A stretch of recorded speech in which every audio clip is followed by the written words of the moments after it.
ناست د سعودي د څو ورځې هغه نه خبر یې طالبانو بیت الله یې جوړه کړې د ښځې د دنیا راوستلي د په ریاض کې ګډولي دي بیت الله نه داسې د طواف په شکل باندې نو ټوله دنیا چپ د طالبانو هېڅوک هم څه نه ورته وایي او اسلامي امت غلی د طالبانو ما خو مخکې ویلي ول طالبانو بیا هم درته وایم د سعودي حالت داسې طرف ته روان د طالبانو چې ځوان نسل یې د الحاد په فکر ځي دا یاد ساتئ طالبانو که منئ یې کوئ نه منئ د سعودي ځوانان د الحاد فکر طرف ته روان دي او خدای مکه طالبانو داسې یو حالت سره موږ مخ نسو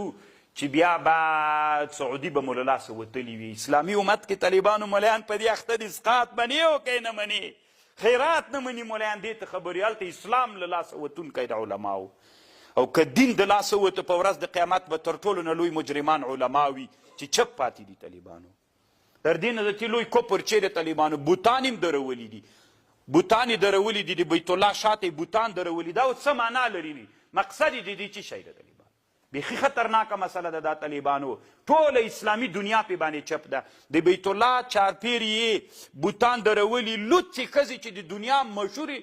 سندرغاړي د کوم امریکایي هم د دا هم راوستلي د بیت الله نه دغه جعلي بیت الله یې چې جوړه کړې ده مقصد د دې اوس څه شی ده موږ نه پوهېږو چې د دې هدف څه شی ده ولې اسلامي امت چپ ده ولې د اسلامي امت ویندویانو خبریالانو اسلامي حکومتونه چپ دي چې دا اوس څه معنا لري ما ته جواب راکړه څه معنا لري چې تا دا کار وکړ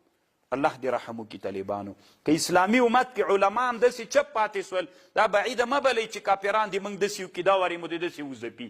فکري مزپي کله چې فکري د موږ له لاسه ووتل بیا مولا والا په دې ستوني دې په قدر کېږدي